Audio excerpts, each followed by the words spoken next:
नमस्कार मित्रांनो, आज आपण पाहणार आहोत 27 डिसेंबर 2020 महाराष्ट्र सेट या परीक्षेमधील टीचिंग ॲप्टिट्यूड अर्थात अध्यापन अभियोग्यता या घटकावर विचारले गेलेले प्रश्न.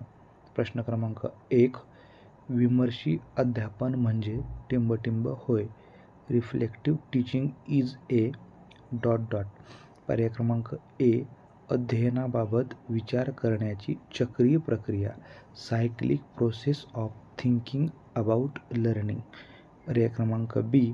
अध्यापनाबाबत विचार करण्याची रेषीय प्रक्रिया, linear process of thinking about teaching. पर्याय क्रमांक सी. अध्यापनाबाबत विचार करण्याची चक्रीय प्रक्रिया, cyclic process of thinking about teaching. आणि पर्याय क्रमांक डी. अध्ययनाबाबत विचार करण्याची रेषीय प्रक्रिया, linear process of thinking about learning. तर याचं उत्तर आहे पर्याय क्रमांक सी. विमर्शी अध्यापन म्हणजे अध्यापनाबाबत विचार करण्याची चक्रीय प्रक्रिया, cyclic process of thinking about teaching. पुढील प्रश्न क्रमांक 2.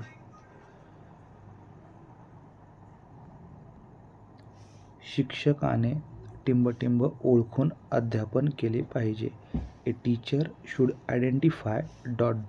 And teach accordingly. पर्याय क्रमांक ए.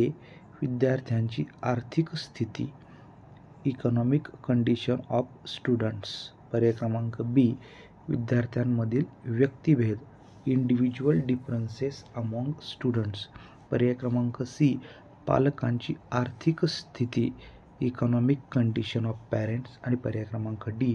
पालकांमधील व्यक्तिभेद, इंडिव्हिज्युअल डिफरन्सेस अमॉंग पॅरेंट. तर शिक्षकाने विद्यार्थ्यांमधील मतभेद म्हणजेच इंडिव्हिज्युअल डिफरन्सेस अमॉंग स्टुडंट्स हे पण व्यक्तिभेद ओळखून अध्यापन केले पाहिजे.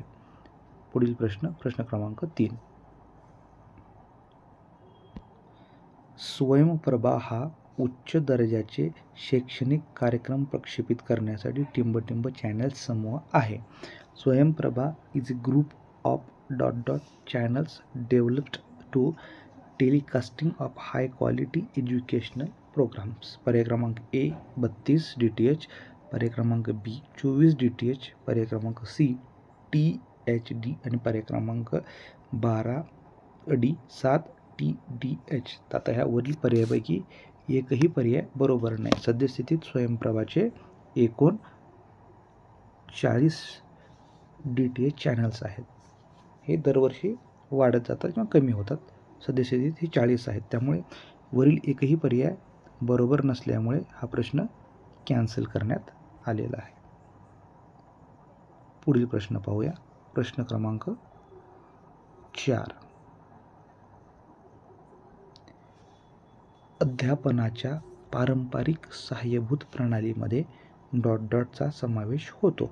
अ traditional teaching support system includes. पर्याय क्रमांक ए. White board. पर्याय क्रमांक बी. Smart board. पर्याय क्रमांक सी. Digital board. आणि पर्याय क्रमांक डी. त्रिमितीय प्रतिकृती. तर अध्यापनाच्या पारंपरिक सहाय्यभूत प्रणालीमध्ये पर्याय क्रमांक डी. त्रिमितीय प्रतिकृती अर्थात 3 डायमेन्शनल मॉडेल्स याचा समावेश होतो. बाकी white board, smart board, digital board हे थोडेसे आधुनिक सहाय्यभूत प्रणालीमध्ये समावेश होतो. Next question. प्रश्न क्रमांक 5. शिक्षक विद्यार्थ्यांच्या वह्या तपासतात आणि शेरे देतात याला ... म्हणतात. A teacher goes through the students notebook and give remarks. This is called as. पर्याय क्रमांक ए. नोंदवही तपासणी, नोटबुक चेकिंग. पर्याय क्रमांक बी. दैनंदिन शेरे, डेली रिमार्क्स. पर्याय क्रमांक सी. मूल्यमापन, इव्हॅल्युएशन. आणि पर्याय क्रमांक डी. मूल्यांकन, असेसमेंट. तर जेव्हा शिक्षक विद्यार्थ्यांच्या वह्या तपासतात आणि शेरे देतात तर याला मूल्यमापन असे म्हणतात. इव्हॅल्युएशन म्हणजे विद्यार्थ्याचं शिक्षक मूल्यमापन करतात. तर हे होते 27 डिसेंबर 2020 महाराष्ट्र सेट या परीक्षेमधील टीचिंग ॲप्टिट्यूड या घटकावर विचारले गेलेले प्रश्न. पुढील व्हिडिओमध्ये आपण सप्टेंबर 2021 मधील सेट परीक्षेवर विचारले गेलेले प्रश्न पाहूया. धन्यवाद.